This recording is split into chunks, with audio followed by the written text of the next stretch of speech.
Welcome to Community Connections with Children's Services Council of St. Lucie County, the half-hour radio program on The Flame every Sunday. 104.5 The Flame every Sunday at 10 a.m. I just assume everybody knows what The Flame is.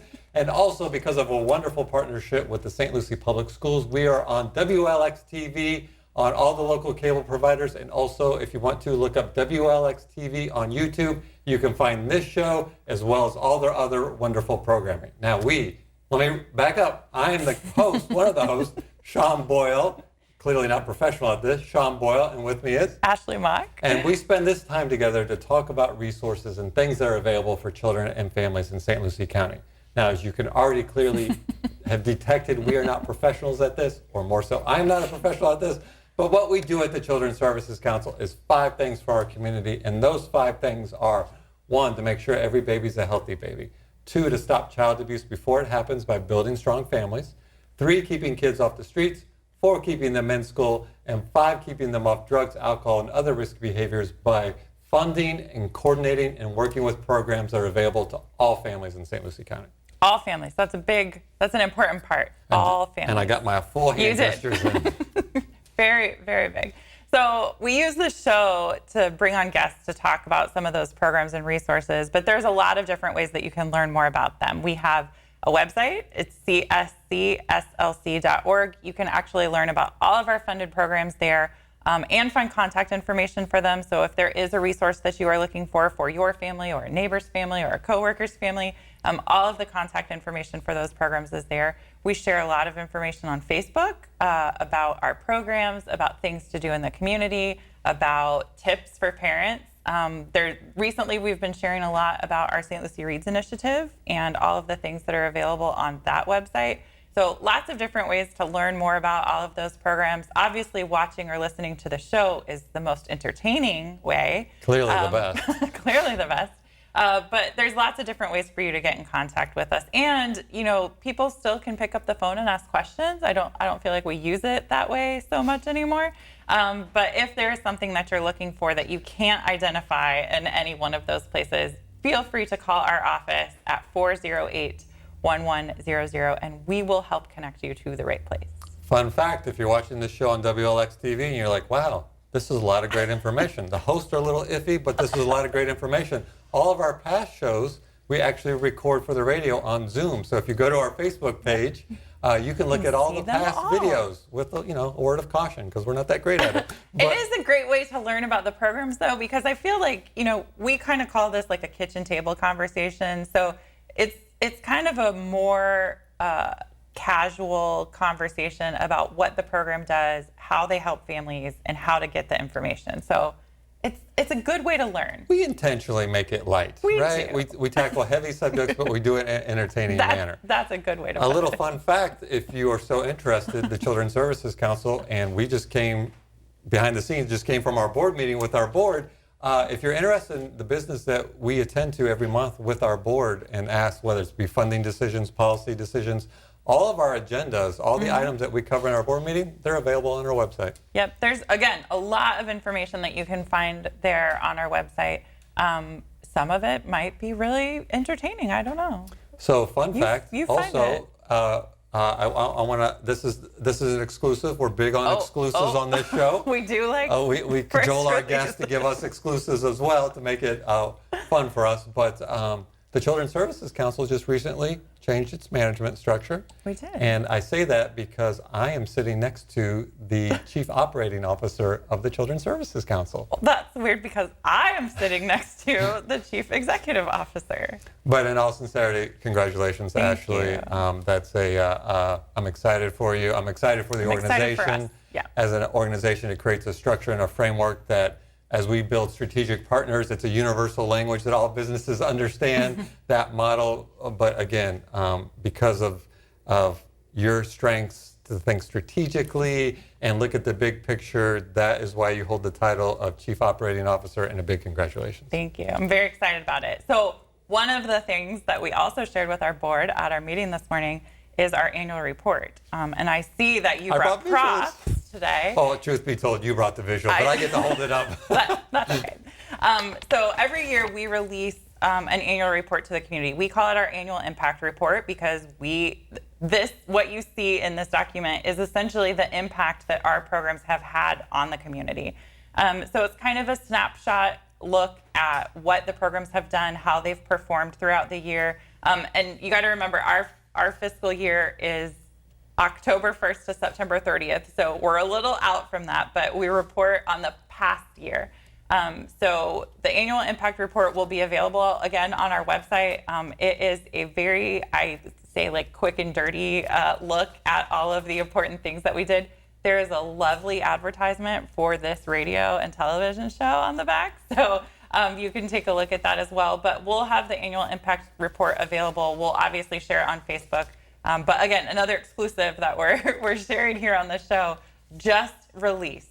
So our COO is being very modest at this point. Ashley has designed this every year. I always tell her, like, we needed to make it the coloring book version. We need people to be able to read this in 5 minutes or less, because otherwise they won't read Not it. interesting. Right? And we know this from experience. But I will say one of the things, because let's face it, 2020 was not your normal year. And normally we do not include a message from me, because it's not about me, but you really pushed me to say, look, this was an unusual year. We need a little bit of context. So, the only part that you really have to read is this letter. This letter right here. But I appreciate you pushing me on that, because we did, in fact, do some unique things, and we needed to highlight that. So I appreciate that. That's a good point, too. We haven't talked a lot on the show, or really in the community extensively, about all the supports that we put into our programs for COVID relief, because a lot of them made some significant changes when that happened. But there's a lot of information actually in the annual report that includes all the things that we worked to do in our community to help our programs make it through the last year. And I also want to point out, the very first thing after you get past the cover is the board of the Children's Services Council, who is really the strategic drivers of what we do. And I say that because as you talk about COVID, our board stepped up and said, we are 100% behind our programs, give them the space and the time to figure out how they're going to maneuver during this pandemic. And I've heard from so many of our providers, that decision by our board, they made that decision very quickly, gave them the space and the breathing room to not worry about how they were going to make payroll and pay their rent. So big kudos to the board. And we just came from the board meeting. We have such an outstanding board. And again, just look at the annual report just to see who our board is and see all these wonderful pictures. And to say thank you to them, because they really do work very hard. And related to that, because COVID is still impactful, we just bought 40 cases of sanitation wipes for our programs, particularly for the summer and after school programs. So we are still in COVID world. We're not quite out of there, but we see the light at the end of that tunnel. We are still there. So one more thing that is coming up, I feel like maybe it seems a little early to be talking about this. We're just going into spring break. If they're playing baseball, we need to be talking about summer. Okay, there you go. That's fair. We're just going into spring break, but we're already talking about summer at Children's Services Council. And our board today just approved the funding for our summer expansion. So most of our after-school programs turn into summer programs when school is out, but we also offer some additional funding. All of them. All of them. We also offer some additional funding to programs that are either looking to expand or new programs that we don't normally contract with. So those programs will be released in the next week or so. We're excited about them. We give them a little head start so that they can start planning and hiring and getting everything lined up that they need to have in order for the summer. But we've got about 10 programs additional that we're bringing on this summer, so it's very exciting. So I think if you add in our existing plus the new ones, I think we're almost just shy of 30 opportunities for kids in the summer. So again, be sure you check out our website, our Facebook page, listen to the radio show, of course, watch the TV show. All of those things. But if you're a parent, grandparent, caregiver, make sure that you're already thinking about summer, because those spots do fill up, because a lot of them are at no cost or very low cost, and they are in high demand. That is correct. So we have a great guest. We do. We're excited. We'll get to her in just a minute. So we do have a great guest with us today. I'm very excited to have her here with us. I feel like I don't say this all the time, but I feel like this is one of my favorite programs that we get to talk about. So I'm telling everyone on the radio that, or TV anyway. But we have Adrienne Huggins with us today from PACE Center for Girls. And there probably are a lot of people in our community who don't know exactly what PACE does. I feel like you guys do a great job of getting your name out there and getting your girls out doing community service. But give us some background on what PACE does and how you guys work in the community for your girls. Thank you so much for having us on today. We greatly appreciate that, Sean and Ashley. PACE Center for Girls, we are located in Fort Pierce, Florida, and we serve youth ages 11 to 17 and a half. We provide them academic and social services. So we help get them back on track academically, as well as give them those social skills that they need to transition successfully into young adulthood. And we do that by offering a small classroom size. So our girls are typically 14 to 1 in the classroom.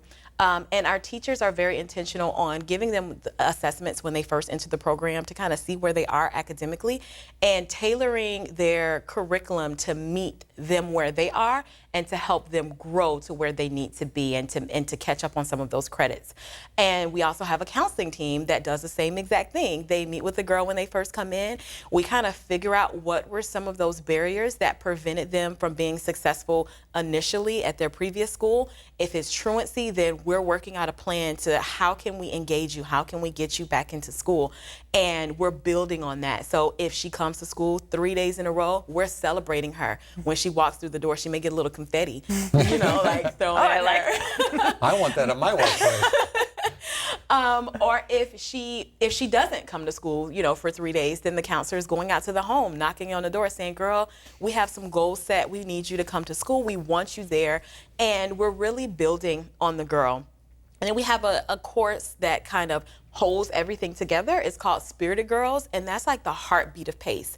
And that provides girls with all of those coping skills that they need, teaches them about healthy versus unhealthy relationships, because at times that's kind of hard when you're a teenager, you're being pulled one way, but being able to sit with an adult and have those authentic conversations with youth your age and being able to talk how you would normally act or act the way you would normally act and get the truth behind how to have a healthy relationship and how to set appropriate boundaries around your peers is important for our youth, and that's coupled with leadership development and preparing them for their careers. We do a career development curriculum with the girls because we really want them to be successful as they transition from our program.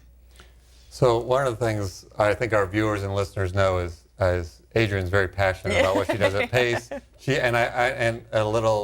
I found this out. You just celebrated 9 years there. Yes. Congratulations. Thank you. Thank you. So for our viewers and listeners, I just want to make clear, PACE is, they go to school there. Absolutely. So instead of, let's say for whatever reason, maybe instead of going to their high school, they can go to PACE and get full school credit just as if they were going to their high school.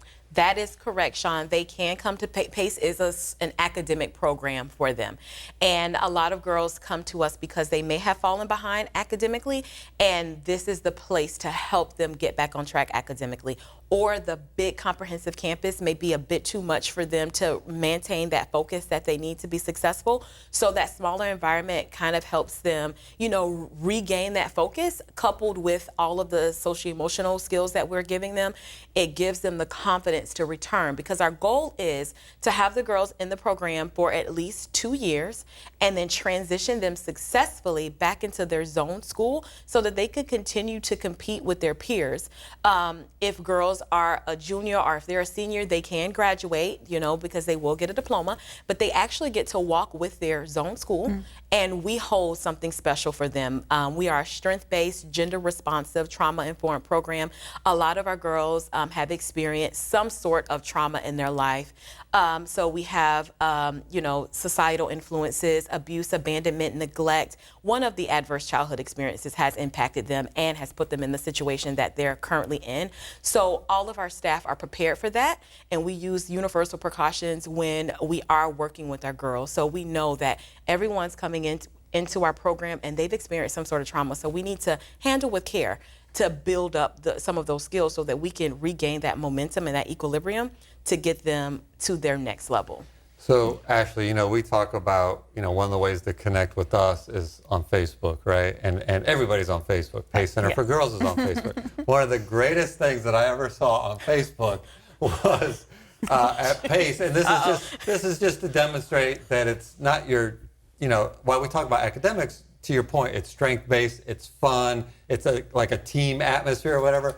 It was the students, the girls of PACE versus the staff or the team at PACE, and they were doing all kinds of like relay races and stuff, and it was the greatest thing I ever saw on Facebook. And I was watching it like, please don't fall, please don't fall. And I talked to Adrienne afterwards, and she said that while she didn't win, she thought there's maybe some shenanigans going on. So technically, the team really did win. We need a recount. But I think it just speaks again to the kind of collaborative and fun and empowering and supportive atmosphere that's at that school. Yeah. It's not just like, going into a normal high school. That's not a knock on a normal high school, but it's more, it's intentionally strength-based, and it's really like a family there. Well, and I'm sorry, I don't want to interrupt, but I think it's important that we talk about, because we're sharing this information with the community, that we talk about what kind of girls make a good fit at PACE. So if there's a parent or a grandparent who's listening and thinking, that sounds like a great place for my girl to go, what do they need to expect? What do they need to have in line? Can they call and say, hey, I want my girl at PACE? How does that work? So any student who has hit some roadblocks academically would be a perfect fit for the program. We serve all girls. They do have to have those risk factors. So if they've fallen behind academically, if they have some issues with truancy, if they're running away from home, any type of adverse childhood experience, we are the perfect place for the girls. They can give us a call at PACE. And we will schedule an intake meeting with them. We will get their records from the district. We'll review their records and see how we can accommodate their needs. We never want to set a girl up for failure, so we do have really honest conversations with the family so that they can know what to look forward to. I mean, our counselors and our teachers are very intentional in being a part of the entire family unit's life. So they're maintaining that contact with the families. They are maintaining that contact with the girls. They're going out to homes if they can't get that engagement. At the onset of the pandemic, I had teachers who couldn't get in contact with their girls via Teams, going out to homes with Popeyes and teaching on the front step. So, I mean, we're just that close-knit of a family. And another thing that we do to help the girls feel safe at the program is nobody's employed at PACE unless they are interviewed by the girls. So they get interviewed by the staff first, and then after we interview them, the second part of their application process is to get interviewed by the girls. And the girls have real questions that they come up with depending on the position. That sounds terrifying. And they have to teach a mini lesson to the girls or do a small group depending on what their position is. And then the girls ask them legit questions that they come up with to see if they are a good fit. And they give us great insight as to whether or not the candidate would fit well in the program. I may have to employ them when we have an opening at Children's. Actually, let's interview Ashley for her new role just to make sure it's a good fit. That's very cool. Mm-hmm. So when they call and give I know the number, but you give the number. When they call, what information do they need to have on hand? And let's talk about cost. Okay, so when they call, the number is 772-595-8880, and the extension is 8814. They will most likely speak with me or our new intake counselor, Ms. Harmony Lewis. And the cost is $0. This program is absolutely a free program for your daughter. And all they need is their 562 number, and we do the rest from there. So we'll request their records from the district. It's very simple. So we've been doing this show a long time, and we haven't really gotten much better at it. But the one thing that I have learned is when you give out phone numbers, you have to give them out slowly. So Can you repeat? I know we're going to repeat it again, and for those viewers, it's obviously on the screen, but for our radio show listeners. That number is 772-595-8880, extension 8814. That was good. And you do have a great team there, and anyone that has followed the Children's Services Council and participated in some of the events that we do, particularly the Sounds of the Season, you may remember the PACE Center for Girls performances, because not only are they amazing, they have a strong message behind it, and it's always about empowerment and lifting people up, which is really a reflection of what they're learning clearly from Miss Adrienne and Harmony and Ashley and everybody else there. And I think one of the things, we've had the opportunity to meet a lot of the PACE girls over the years through our Outstanding Youth program, which is always fun. And some of my favorite girls, I think, have come through PACE through Outstanding Youth, or even as radio show guests, because we've actually brought the girls on to do the radio show with us before. They are amazingly talented. A lot of them have kind of found their voice at PACE, whether it was through the counseling that you've provided to them, the arts that you guys have employed. I know there's a lot of writing that happens, but some of those special programs that you guys do that are available to them there, I think really help those girls move forward. And the social emotional piece is huge, but just having a caring adult stand up for them is also really important. Absolutely. I totally agree with that. And I would say a lot of girls, when they first come to the program, they're nervous. And the first thing they say is, I don't want to go to an all-girl school. There's nothing but drama. But once they realize that first the adults are there and the adults really care and are intentional about starting those relationships, and that we are there to help you learn how to have conversations with other girls that you may have felt uncomfortable having in the past. So if you have an issue with somebody, let's all sit down at the table and let's figure out how to talk this out appropriately, so that when you are in an environment or a place where you're having a disagreement, I know how to sit at the table and have a conversation with someone. And I obviously it's all girls, right? PACE Center for Girls. Yes. In the title. But can you maybe speak to, because I believe it's the only gender-specific school or programming that's specifically for girls, but can you maybe talk just briefly to the importance of the fact that it is gender specific? Being gender specific and responsive is extremely important, because we know what girls need. You know, we've had our national office and each individual center, because we have 22 centers across the state of Florida. We've done a very good job at understanding what girls need in order to be successful. And it's little things as, how should girls be placed in a classroom in order to be successful? You know, it doesn't work when girls are far apart. You know, that girls need to work in groups, because we like to collaborate and communicate. So just understanding what makes a girl successful is important, because we are really helping girls grow. And what was the second part of that question? I'm so sorry. No, I think I asked why it's important to have gender responsive programming, particularly for girls in our community. Well, Okay. I do think you touched on something, though. You guys are not exclusive. I mean, we're very lucky that we have a PACE here on the Treasure Coast, but there are other centers that operate across the state. And I think the benefit to that is that there is a lot of research that goes into the work that's being done. And you do have that data to show this is working, our girls are doing better, and here's what we have to offer them. Exactly. And I will say, last year we served 96 girls in the program.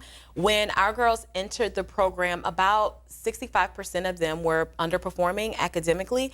100% of those girls at the end of our fiscal year made academic gains, and they were improving academically. And that just says a lot about the program and how our team, you know, we work together to get those girls engaged. And one fun thing that we're doing tomorrow is Pi Day. Well, actually 3.14 is Pi Day.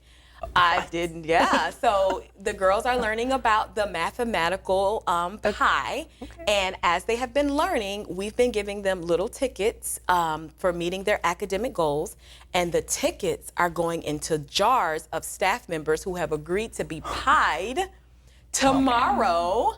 Using the pie face I think game. we need to go. Well, first of all, you mentioned Popeyes, my stomach started rumbling. Now that you mentioned pie, I'm not gonna lie, I'm hungry right now. But big high, I mean, if we weren't like 20 feet apart, big high fives on the academic gains. And we wanna make sure that parents, grandparents, guardians, if you have a young daughter or granddaughter that's maybe struggling in traditional school, for whatever reason, call PACE at 595-8880, extension 8814. Wow, I'm impressed. Did not write any of that down. And I think it's important, but I also think that our viewers and listeners need to understand that once a PACE girl, always a PACE girl. So I've heard you guys say that a few times. Yes. So when, you know, you say generally they say they're about 2 years. So if they come in, let's say in their freshman year and they leave in their sophomore year, even though they may not be attending PACE, you stay in contact with them to make sure that their needs are still being met. Absolutely, and thank you to CSC for that. We do get to maintain contact with our girls for at least a year, and even longer once they transition from our program. We make monthly contact with them just to see how they're doing. They come back to the center. Some have been guest speakers whenever we do an open house. We help them with getting into college. Many have transitioned straight into Indian River State College. So the counselors are very good at helping them fill out financial aid forms, helping them get into the military, whatever their next steps are. Once they transition from the program, we are instrumental in linking them to that. So we have a couple minutes left on the show. We can see the countdown clock. We have a couple minutes left on the show, but obviously everybody, hopefully if you can take advantage of the service you do, again, 595-8880, extension 8814. But let's talk just briefly with this time remaining. Let's say, like me, all my kids are all grown up, but Adrienne, I'm so impressed by you. I want to get involved with PACE. What do you need from the community? We always need the tutors. So if anybody wanted to tutor, everything's virtual right now, so we can't have anyone in the building, but online we can support tutors. We always need, clothing for the girls because we have a boutique. Oh, speaking of boutique, yes, we have a boutique because we are incentive driven, and the girls earn points for while they're in the classroom and they're doing well, and they get to go shopping in the point store at the end of every week. So we always need like jewelry, clothing, shoes, makeup. Our girls love makeup, socks, anything like that to go into the point store to jazz it up a bit, because they are waiting on Friday. They're looking at their point card and they're like, Miss Ashley, Miss Adrienne, I need somebody to open this point store. So we got to make sure that we keep our point store looking well. Speakers, headphones, just any donation like that is perfect. So there you go. Again, that seems simple. Yeah. And I'm assuming prefer new, obviously. Yes, new, and gift cards as well. So again, if you want to get involved and support a great organization, and then obviously you do fundraising as well. I don't know if we're allowed to say it, but I'm going to say it anyway. I know you have a golf tournament coming up for those golfers out there. We do have a golf tournament coming up, and tickets should start going on sale next week. It's May 28th at Gator Trace. At 7 o'clock, starting at 7 o'clock. So tickets will go on sale next week, and you guys will get more information on that. Adrienne, do you golf? I don't. I've gone out a couple of times with the girls because we used to do an initiative with the First Tee. And I would go out with the girls, and it was actually pretty fun. I need to learn. I need somebody to teach me how to do golf. I've golfed real once. I think I've told this story before. Somebody said, hey, do you want to come golfing? I'm like, sure, I'll try. He didn't tell me it was a fundraising event. And I teed off for the first time in front of like 100 people. And it went 15 feet to the right. So I need to learn how to play golf. We'll get you on the PACE team. So again, I don't know why I went that direction. So again, if you have a young adult, a young female adult in high school age, the grade age is 11 to 17 and a half. 11 to 17, maybe they're struggling with their current placement, or maybe they've had some issues and need some extra attention, call 595-8880, extension 8814. Or if you just want to be involved in the community and support a great organization, call that same number, that same extension. They'll tell you how you can help, I assume. And check out their website. Also, check out their Facebook page, because I'm sure there's going to be some pie pictures on there. Absolutely. Come tomorrow. Look for pie pictures. Adrienne, thank you so much for joining us again. I was not lying. PACE is one of my favorite programs. I love the girls. I love what you guys do for them. Thank you so much for joining us. Thank you for having me. And thank you, everybody, for tuning in and watching. It's a weekly radio program on 104.5 The Flame every Sunday at 10 a.m. Also on our Facebook page at 11. And WOLX, we're also here monthly. And a reminder that it's our children, our community, our future. Now more than ever, folks. We're all in this together. We'll see you next time.